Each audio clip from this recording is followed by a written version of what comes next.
कहानी शुरू होती है उस शांत से कस्बे से जहां लोग सुबह चाय की खुशबू, अखबार की सरसराहट और पड़ोसियों की आवाजों से दिन की शुरुआत करते थे। लेकिन समय धीरे धीरे बदला और उसी कस्बे के एक छोटे से घर में रहने वाले 18 साल के आरव की जिंदगी भी। आरव एक साधारण सा लड़का था, सपने बड़े लेकिन आदतें छोटी, खासकर वो आदत जिसे आज हम स्क्रीन कहते हैं। शुरू में उसे भी लगा कि मोबाइल बस टाइम पास है, लेकिन उसे नहीं पता था कि ये वही चीज है जो धीरे धीरे उसके दिमाग, उसके रिश्तों, उसकी नींद और उसके भविष्य पर कब्जा कर लेगी। आरव पहले एक सीधा साधा बच्चा था। सुबह जल्दी उठता, स्कूल जाता, दोस्तों के साथ मैदान में क्रिकेट खेलता। लेकिन एक दिन उसकी क्लास में एक नया बच्चा आया जिसने उसे इंस्टाग्राम पर फॉलो किया और पहली बार आरव की दुनिया में लाइक्स और फॉलोअर्स की एंट्री हुई। उस दिन आरव ने अपनी पहली सेल्फी डाली और उसे 4 लाइक्स मिले। शायद कोई और होता तो ध्यान भी नहीं देता, पर आरव के दिमाग को वो छोटी सी चमक ऐसी लगी जैसे किसी ने उसके अंदर डोपामीन का बम भोड़ दिया हो। धीरे धीरे शाम का क्रिकेट बंद हो गया और उसका मैदान बदलकर स्मार्टफोन की स्क्रीन पर शिफ्ट हो गया। अब वो हर वक्त बस एक ही काम करता, स्क्रोलिंग।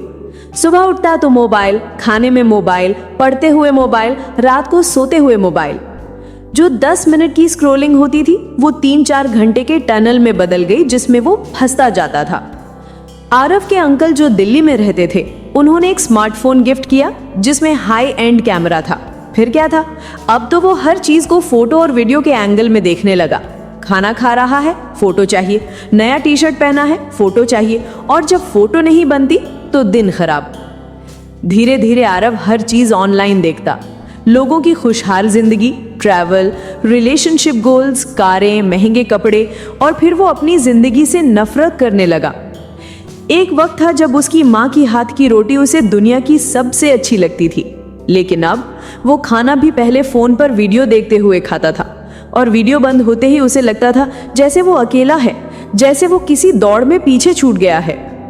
आरव की पढ़ाई बिगड़ने लगी। जो बच्चा 90% लाता था अब 60 पर आ गया।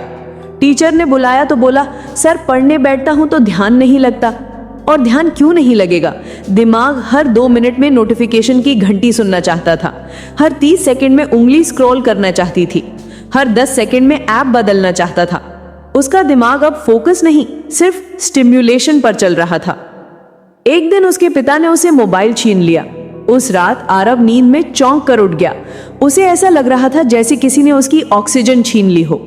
उसने महसूस किया कि वो सिर्फ मोबाइल का यूजर नहीं रहा, बल्कि गुलाम बन चुका है। दूसरी तरफ उसके दोस्त कबीर का भी वही हाल था, लेकिन कबीर की हालत और खतरनाक थी। वो रील्स बनाकर वायरल होने के पीछे पागल था।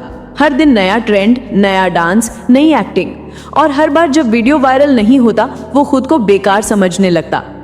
वो खाना कम खाने लगा, देर रात तक जागता, नींद टूट जाती। फिर एक दिन थककर उसने कहा, भाई लगता है मेरी असली जिंदगी बस फोन में है, बाहर तो कुछ भी नहीं। सोशल मीडिया ने 2 दोस्तों की जिंदगी को 2 अलग अलग तरीकों से बर्बाद किया था। एक को तुलना के जहर से, दूसरे को मान्यता यानी वैलिडेशन के भूखेपन से। आरव की बहन अनुष्का भी बदल गई थी। वो पहले बहुत हंसती थी, लेकिन अब वो हर वक्त खुद को आईने में देखती थी। किसी ने उसकी फोटो पर मजाक में नॉर्मल लिख दिया था और उस एक शब्द ने उसके आत्मविश्वास की जड़ें हिला दी। उसने अपने चेहरे पर ऐसे ऐसे फिल्टर लगाने शुरू कर दिए कि असलियत और नकलीपन का अंतर खत्म हो गया। फिर एक दिन वो रोते हुए अपनी माँ से बोली, माँ मैं सुंदर नहीं हूँ, लोग बोलते हैं। ये वही लड़की थी जिसे उसकी माँ रोज कहती थी कि वो भगवान की सबसे खूबसूरत देन है, लेकिन सोशल मीडिया ने उसे उसके बारे में झूठ बता दिया। धीरे धीरे आरव के घर में सन्नाटा बढ़ने लगा। सब लोग एक ही घर में रहते थे, लेकिन सब अपनी अपनी स्क्रीन में कैद थे। खाना बंद था, कोई लाइक नहीं करता तो कोई खाता नहीं। त्योहार आते तो पहले घर सजता था, अब फोटो सेटअप सजता था। एक दिन आरव को एक बड़ा झटका लगा। उसके क्लास का टॉपर रोहन ने मोबाइल एडिक्शन के कारण एग्जाम फेल कर दिया। वो बच्चा जो हर साल जिला टॉपर आता था, अब वो अपनी ही जिंदगी से भाग रहा था। टीचर ने उसे समझाया, लेकिन देर हो चुकी थी। उसका दिमाग अब जल्दी जल्दी डोपामीन पाने की आदत में डूब चुका था। ये सब देखकर आरव को अचानक लगा, अगर रोहन गिर सकता है तो मैं तो कब का गिर चुका हूं। उस दिन उसने अपनी लाइफ में पहली बार मोबाइल बंद करके खुद से पूछा, क्या मैं इस चीज को चला रहा हूं या ये मुझे चला रही है? वो सवाल उसकी जिंदगी बदलने वाला था। उसने सबसे पहले एक दिन सोशल मीडिया डिलीट किया।